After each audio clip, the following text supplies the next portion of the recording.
Ce prix va être remis dans quelques minutes à Madame Beata Oumoubiaï Mérès pour son très beau livre « Tous les enfants dispersés ». Je salue la présence de Madame Tiffaine Billard-Hamon, qui représente Madame l'ambassadeur de France en Belgique, et de Monsieur David Bogart, représentant de l'Organisation internationale de la francophonie. Ils nous font l'honneur de rehausser de leur présence cette cérémonie et je leur adresse mes remerciements et ceux du Richelieu International Europe. Je salue également dans l'Assemblée Monsieur Yves Namur, secrétaire perpétuel de l'Académie de langue et de littérature française de Belgique.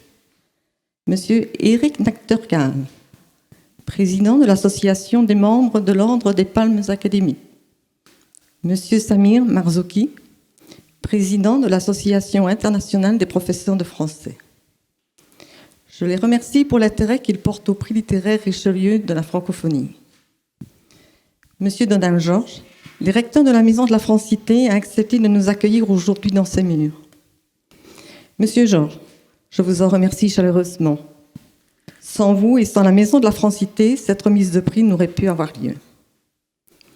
Monsieur Alexandre Civico, écrivain, agent littéraire, membre de la direction des éditions Autrement, a accepté de publier le livre de Beata et a souhaité être présent personnellement aujourd'hui.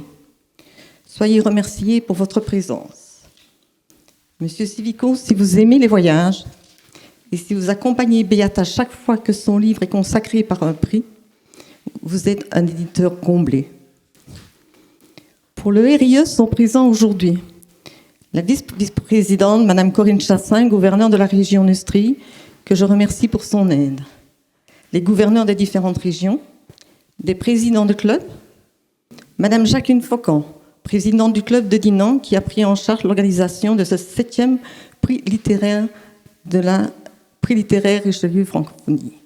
Et enfin, je termine par Monsieur Claude Lajon, ancien président et trésorier du RIE, qui a suivi attentivement tout le déroulement du PLRF et qui a mis à disposition les budgets nécessaires.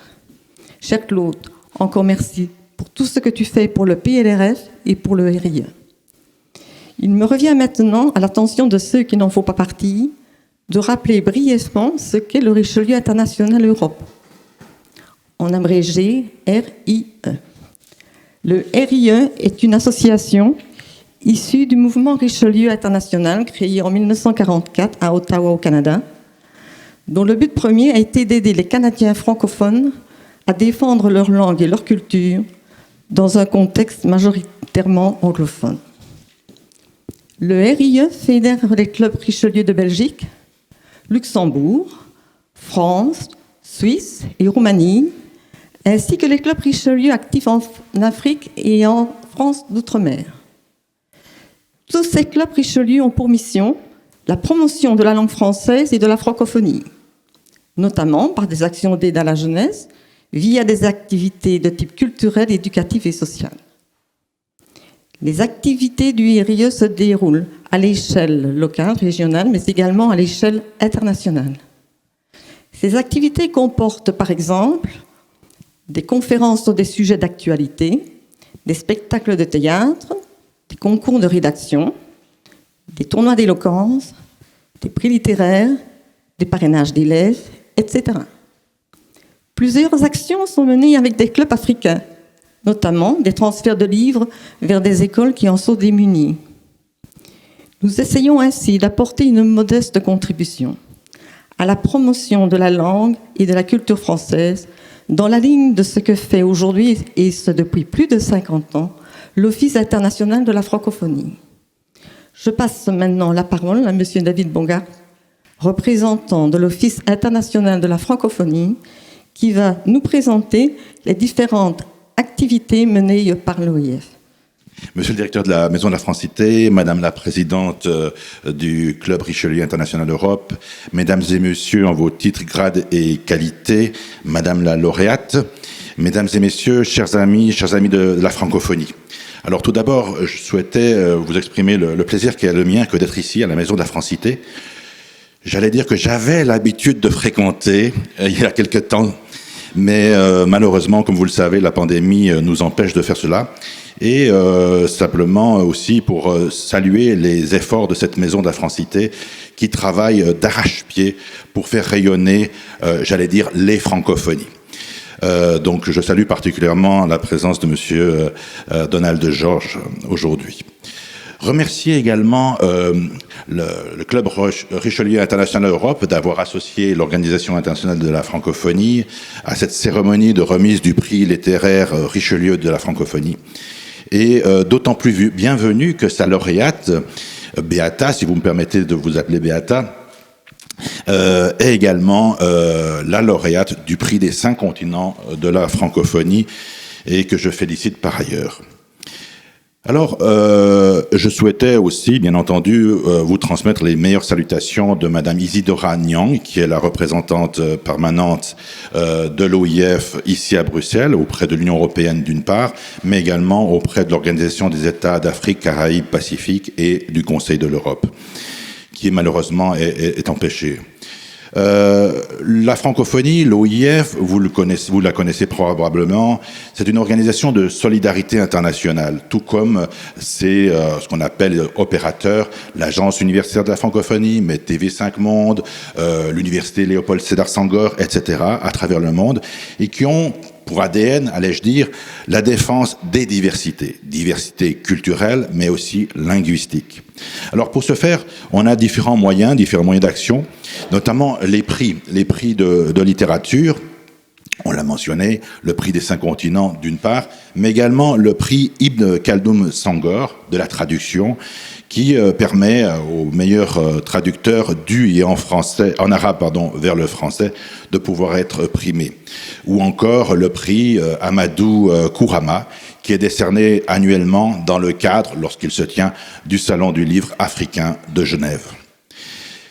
L'OIF a aussi pour ambition de favoriser et de valoriser les écrivaines et les écrivains dans l'espace francophone, mais pas uniquement, en faisant en sorte qu'ils puissent être présents dans des manifestations d'envergure. Alors, on le fait à de multiples reprises, mais surtout lors des États généraux du livre en langue française et lors du Congrès international des écrivains et écrivaines de langue française. Un soutien aussi, et je crois que c'est un élément extrêmement important de notre dispositif en francophonie, à la lecture publique dans les pays en développement. Et nous disposons à l'OIF, en partenariat des ministères des pays concernés, de ce qu'on appelle les CLAC. Alors, détrompez-vous, ce ne sont pas des gifles, ce sont des centres de lecture et d'animation culturelle qui sont répartis dans tout l'espace francophone, de Port-au-Prince à Cotonou, en passant par Kigali et autres. Donc, ce sont des centres qui ont pour vocation d'intéresser les jeunes, surtout, à la lecture publique, donc c'est extrêmement important, mais aussi ce sont de véritables espaces d'échange interculturel. Et les lauréats, les écrivains et écrivaines de l'espace francophone, ils sont valorisés. C'est-à-dire qu'on va pouvoir très bien trouver le dernier ouvrage de Madame sur les rayonnages d'un CLAC qui se trouvera en province d'Haïti, par exemple, de Port-au-Prince. Et également, les auteurs haïtiens se trouveront probablement au Togo ou au Congo, etc. Et pour nous, c'est fait partie justement de cet effort qui est le nôtre, que d'échanger sur les imaginaires francophones et de le consolider. Et je crois, et je salue pour la même occasion, tous les écrivains et écrivaines, notamment de langue française, qui participent à cette édification de cet imaginaire ou de ces imaginaires francophones. Alors là, je vais pas m'appesantir parce que c'est peut-être pas le lieu et l'objet, mais nous apportons aussi, à la demande de nos États et gouvernements membres, un soutien aux politiques culturelles, aux filières d'industrie culturelle, quels que soient les endroits où ils se trouvent, pour essayer de faire en sorte que cette diversité des cultures puisse exister, et bien sûr, en bonne intelligence avec les langues nationales. Toutes ces actions donc participent du grand objectif de la francophonie, d'ailleurs, qui est joint par le Richelieu International Europe, qui, comme je l'ai déjà dit, souhaite promouvoir une idée du multilinguisme, parce que nous nous inscrivons véritablement dans ce cadre-là du multilinguisme. Nous ne sommes pas contre une langue ou des langues, mais nous travaillons en partenariat avec ces langues pour justement faire en sorte que les gens puissent s'exprimer dans leur langue, d'une part maternelle, maternelle, mais puissent aussi avoir accès à la connaissance en général dans leur langue maternelle. Nous faisons donc la promotion du multilinguisme, et de la diversité linguistique et culturelle. Voilà, je tiens encore à vous remercier toutes et tous pour votre engagement et vous souhaiter de belles fêtes de fin d'année qui soient propices à de belles lectures. Merci, madame. Je remercie M. Bongard pour cet excellent exposé qui nous permet de mieux comprendre l'importance du travail que l'OIF effectue de par le monde. Le prix littéraire Richelieu de la francophonie, en abrégé PLRF, s'inscrit dans la ligne des actions qui viennent d'être présentées par M. Bongard.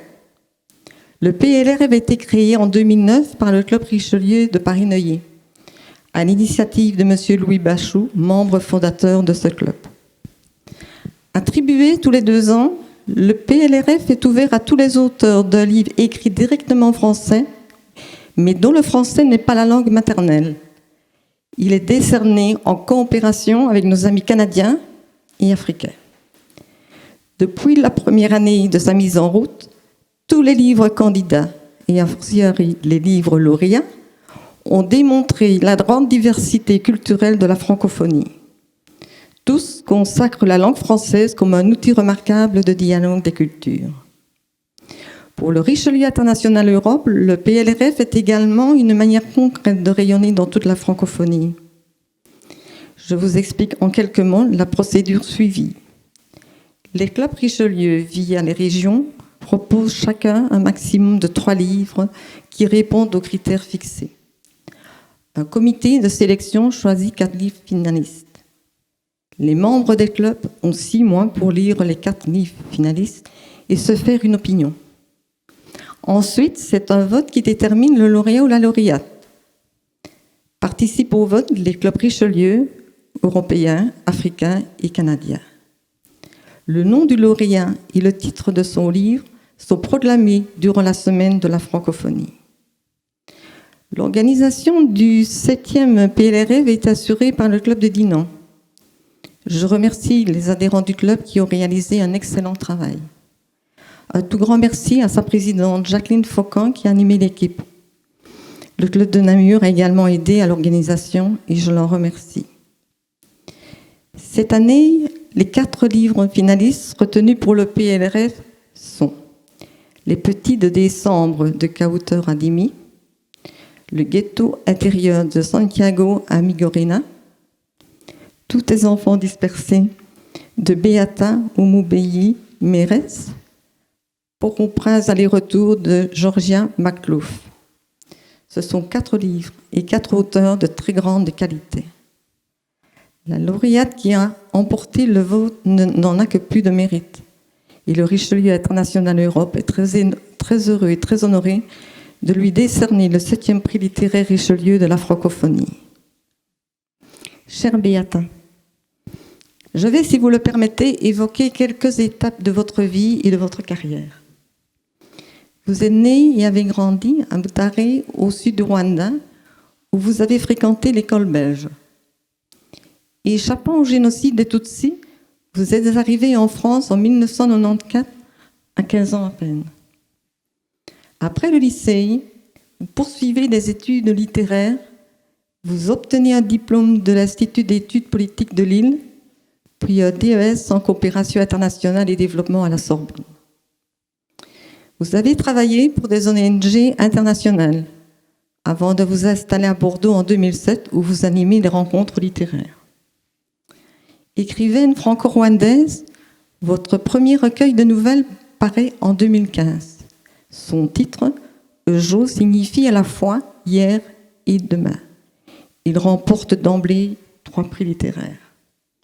Votre second recueil, Les Arts, est publié en 2017. Il remporte lui aussi 2 prix littéraires. Vous avez également publié un recueil de poèmes. Et en 2019, votre premier roman, Tous tes enfants dispersés, aux éditions Autrement. Ce livre, très beau et très attachant, à la fois très sombre et très lumineux, nous explique comment les humains arrivent à transmettre de belles choses pour le meilleur et malgré le pire. Il a reçu jusqu'à présent plusieurs prix prestigieux, dont le prix des 5 continents, le prix des Racines et des Monts, le prix Éthiophile. Il reçoit aujourd'hui le prix littéraire Richelieu de la francophonie. Au nom du Richelieu international, l'Europe, je vous en félicite et je vous remercie d'avoir fait ce très beau cadeau à la littérature française. Cher Beata, puis-je vous demander de présenter votre livre en quelques mots et peut-être d'en lire quelques lignes ou l'un ou l'autre extrait à votre choix, si vous le voulez bien. Merci beaucoup, Madame Smith. Je ne sais pas si j'ai bien prononcé. Bonjour à toutes et à tous. Je suis très très heureuse d'être ici avec vous aujourd'hui. Je vais vous présenter le livre, vous lire un extrait et puis je vous dirai quelques mots par rapport à la réception de ce prix Richelieu. Alors ce roman, c'est une histoire de famille comme il en existe beaucoup,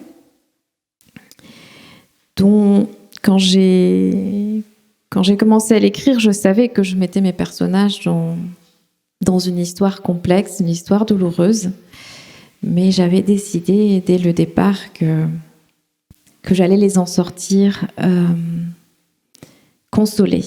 Je pense que j'écris pour me consoler et pour consoler les humains de tout ce que la vie peut apporter de douloureux et de difficile à traverser. Donc c'est une histoire sur 3 générations qui, comme vous le disiez, parvient à transmettre au futur de l'espoir et une mémoire ressuscitée pour le meilleur et malgré le pire, et ce pire étant le silence, l'extermination et le racisme. Je vais vous en lire le début. C'est l'heure où la paix se risque dehors. Nos tueurs sont fatigués de leur longue journée de travail. Ils rentrent laver leurs pieds et se reposer. Nous laissons nos cœurs s'endormir un instant et attendons la nuit noire pour aller gratter le sol à la recherche d'une racine d'igname ou de quelques patates douces à croquer, d'une flaque d'eau à laper.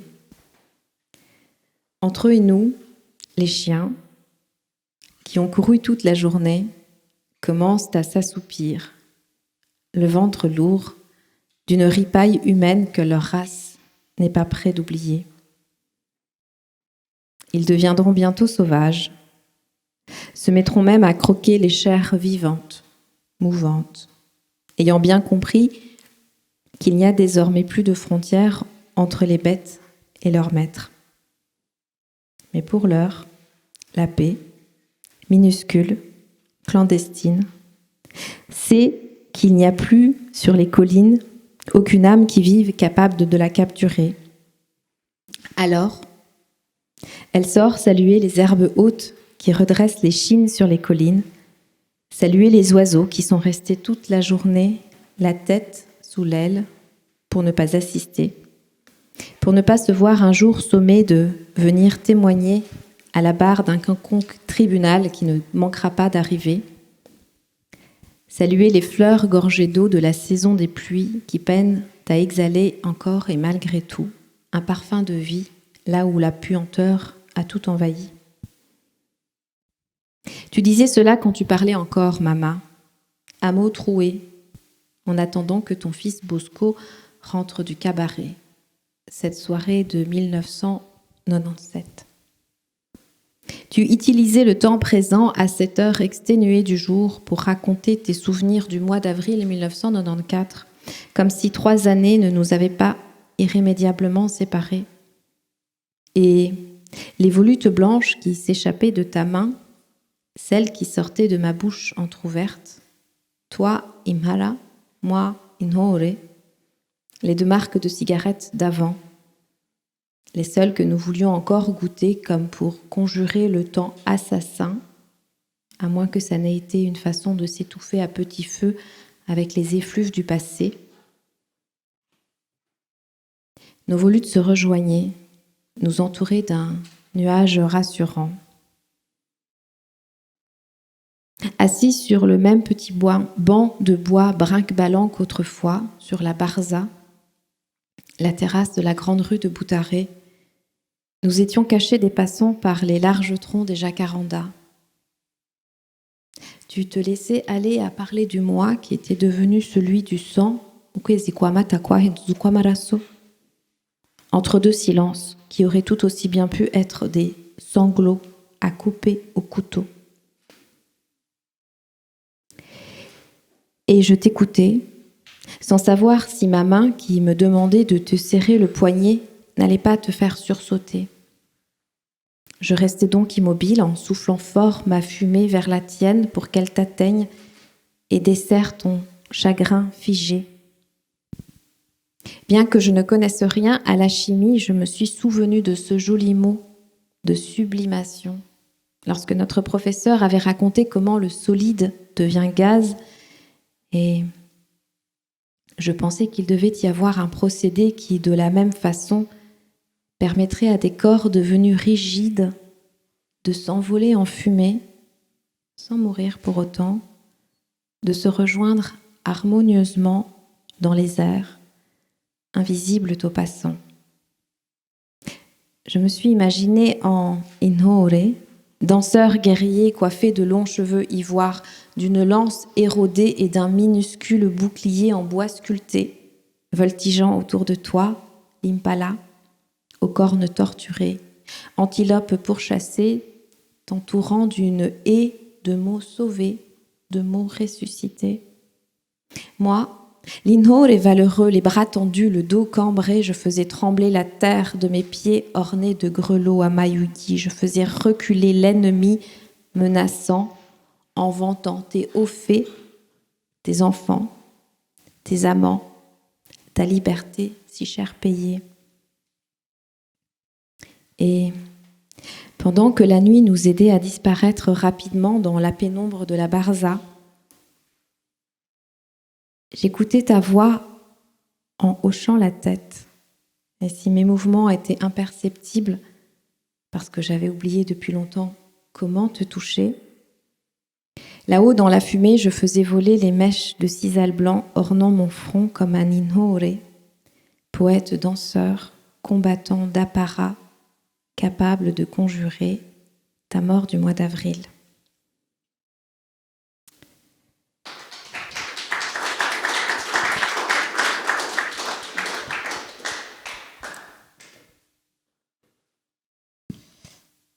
C'est un livre qui parle aussi de langue, et je pense que c'est un sujet qui a dû vous toucher.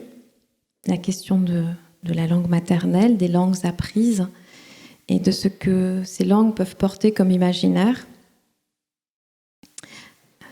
Comme le disait Monsieur Bongard il y a un instant, la francophonie aujourd'hui, c'est des gens qui sont multilingues, beaucoup. Et je pense que en m'attribuant ce prix, c'est aussi une façon de dire que le français peut accueillir d'autres langues. Comme vous avez entendu, il y a beaucoup de Kinyarwanda, ma langue maternelle, dans ce livre, et que ces autres langues, ces autres imaginaires enrichissent aussi le français aujourd'hui. Et je vous remercie pour cette reconnaissance. Je ne suis pas très forte en discours. Néanmoins, je voulais vous parler d'une personne et de la personne qui m'a appris le français. Je suis allée la rendre visite il y a un mois du côté d'Angers. Je l'ai retrouvée. Elle s'appelle Madame Sauvé, Michèle Sauvé. Elle est assez âgée aujourd'hui. Et c'est elle qui m'a appris le français, qui m'a appris à écrire et qui m'a appris à lire. Et c'était une Française qui enseignait à l'école internationale belge de Boutaré. Quand j'ai publié ce livre, je me suis dit il faut que je la retrouve pour la remercier et lui dire que ce qu'elle avait fait avait porté ses fruits d'une façon qu'elle n'avait peut-être pas imaginée, mais je suis allée la voir et je pense à elle aujourd'hui, et à travers elle, je pense à toutes ces personnes de l'ombre, toutes ces personnes qu'on ne va pas voir sur des estrades, qu'on ne va pas voir dans les journaux, qui sont les enseignantes et les enseignants, qui enseignent le français, qui l'ont enseigné à une époque dans un cadre colonial, qui l'enseignent aujourd'hui dans d'autres cadres, mais qui le font parce qu'ils aiment la langue, parce qu'ils aiment enseigner, parce qu'ils aiment transmettre, et en général sans que jamais personne ne reconnaisse leur travail ou ne les remercie. Mais je pense que c'est aussi à elle que je dois d'être une auteure aujourd'hui. Et c'est pas pour rien. Je trouve que c'est un signe aussi qu'elle s'appelle Sauvé, Madame Sauvé. Cette langue qui, d'une certaine façon aussi, d'une façon plutôt étrange, m'a aussi à un moment donné sauvé la vie.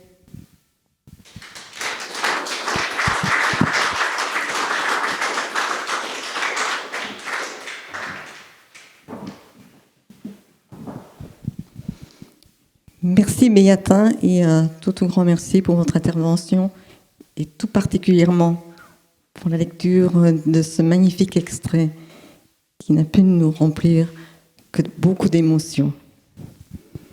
Vous avez une remarquable personnalité et un très grand talent. J'invite la vice-présidente du RIE, Corinne Chassin, et notre trésorier, Claude Lajon, à me rejoindre pour remettre le 7e prix littéraire Richelieu de la francophonie. Voilà, Beata, au nom du Richelieu International Europe, j'ai le plaisir de vous remettre ce chèque. S'il vous plaît. Et par la même occasion, habituellement, la tradition veut que l'on offre des fleurs, mais je pense que ça allait vous encombrer pour votre retour. Alors, en Belgique, nous avons de délices et les fleurs sont périssables. Alors, en Belgique, nous avons d'excellents chocolats, et comme nous arrivons à la fin de l'année, dans les fêtes, votre famille pourra également en profiter.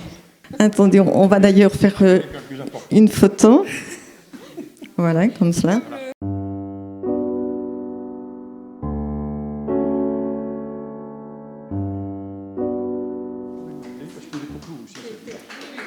Mais pour vous également, oui, si vous perdez un, vous avez le second. Oui, remercier tous les membres du Club Richelieu de France, de Belgique, du Canada, d'Afrique, toutes celles et ceux qui font que ce prix existe, et puis toutes les personnes présentes aujourd'hui. Merci.